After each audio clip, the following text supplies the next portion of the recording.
दोस्तों big breaking news, power star Pawan Singh भैया को बीजेपी पार्टी ने किया निष्कासित। जी हां दोस्तों, आपने बिल्कुल सही सुना। पावर स्टार पवन सिंह भैया को बीजेपी ने अपनी पार्टी से निष्कासित कर दिया है। आपको हम सब बताएंगे, लेकिन उससे पहले हमारे चैनल को प्यारा सा लाइक शेयर कर दिए और साथ में सब्सक्राइब के बटन को जरा तेजी से हिला दीजिए। तो आपको बताते चले, पावर स्टार पवन सिंह भैया को बीजेपी ने पश्चिम बंगाल के आसनसोल से प्रत्याशी बनाया था, लेकिन उन्होंने वहां से चुनाव लड़ने से इंकार कर दिया था। इसके बाद वह काराकाट क्षेत्र से बतौर निर्दलीय चुनाव मैदान में उतरे हैं। पावर स्टार पवन सिंह भैया के खिलाफ आखिरकार बीजेपी ने 22 मई 2024 दिन बुधवार को कार्रवाई कर ही दी। बीजेपी ने यह कार्रवाई पवन सिंह के काराकाट लोकसभा सीट से निर्दलीय प्रत्याशी के तौर पर चुनाव लड़ने की वजह से किया है। पार्टी से निकाले जाने के बाद पवन सिंह भैया ने सोशल मीडिया प्लेटफॉर्म एक्स पर इमोशनल पोस्ट शेयर किया है और उस समय उनकी आंखों में आंसू भी थे।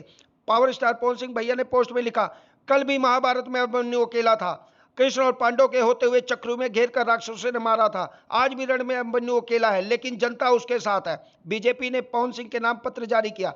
पत्र में बीजेपी ने कहा कि लोकसभा चुनाव में आप एनडीए के अधिकृत प्रत्याशी के खिलाफ चुनाव लड़ रहे हैं। आपका यह काम पार्टी विरोधी है, जिससे पार्टी की छवि धूमिल हो रही है। यह पार्टी अनुशासन के खिलाफ आपने काम किया है। पत्र में कहा गया कि इसलिए आपको पार्टी से निष्कासित किया जाता है। जैसा कि दोस्तों, पावर स्टार पवन सिंह भैया जहां भी रैली कर रहे हैं, रिकॉर्ड भीड़ हो रही है। हर तरफ सिर्फ पवन सिंह हो रहा है। पावर स्टार पवन भैया को इसी पॉपुलरिटी को देखकर बीजेपी घबरा गई है, इसलिए पवन भैया को बीजेपी पार्टी ने निष्कासित कर दिया।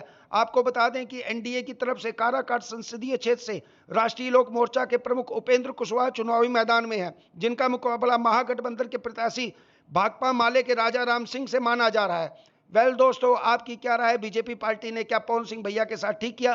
कमेंट सेक्शन में जरूर बताएं और इस तरह की वीडियोज के लिए हमारे चैनल को लाइक शेयर सब्सक्राइब करना ना भूलें।